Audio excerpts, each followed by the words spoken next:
এই কিন্তু আমার সেই চিংড়ি মাছ দিয়ে পাতাকপি দিয়ে চপ মাখায় রেখে দিয়েছিলাম 20 মিনিটের জায়গায় মনে হয় 1 ঘন্টা হয়ে গেছে। ওই যে মুরগি জবাই করা ছিল, পরিষ্কার করলাম, কাটলাম, ধুয়ে উঠালাম, এখন ওই যে ভাজতে চুলার পরে দিলাম। কাজ কখনো ফুরায় না, চিন্তা করি যে এখন শেষ এখন শেষ, সামনে যে আরো কতগুলা এসে হাজির হয়, কখনোই কাজ ফুরায় না।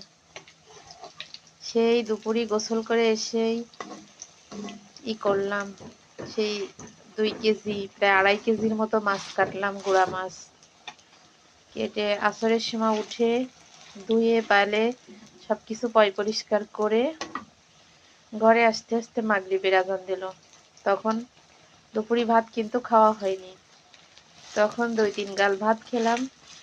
খেয়ে হাঁস মুরগি উঠায়ে ওই মুরগি জবাই করে আবার রাতে রান্না চড়াই দিলাম। রাতে শুধু গুড়া মাছ রান্না করেছি। রাতে রান্না চড়াই দিয়ে রান্না শেষ করে উঠে সেই মুরগি কেটে রান্না চড়াই দিয়েই হচ্ছে এই যে এইগুলা মাখায় রাখলাম। মাখায় রেখে মুরগি কেটে ধুয়ে পরিষ্কার করে উঠায়ে বটি টটি ধুয়ে বেসিন টেসিন পরিষ্কার করে এবার এই যে ভাজতে দিলাম চুলার উপরে। এখন মনে হয় একটু ফ্রি থাকবো, মনে হয় 20 মিনিট বসবো, আবার ওই যে হুজুর চলে আসবে খাওয়ার জন্য।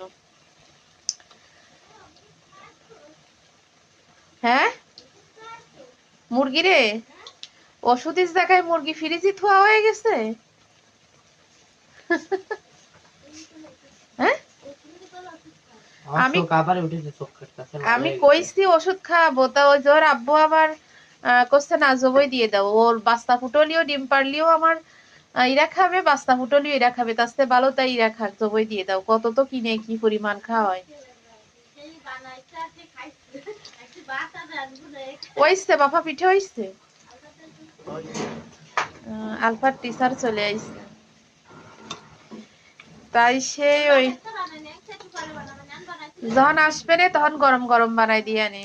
ওই যে আম্মাজিরে ডাহিলাম না, তখন হচ্ছে ওষুধ খাওয়াতে ডাহিলাম, এবার যে ওষুধ খাওয়াবো দৌড়িছি, দেখি খক খক করে কাশতেছে, তো মেলাক্ষণ চিন্তা করলাম ওই জায়গাটায়।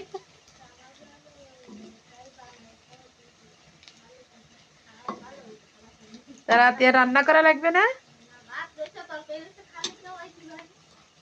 ও, তাহলে তো রান্না করা লাগবে, যা আছে ওইটি হয়ে যাবে না।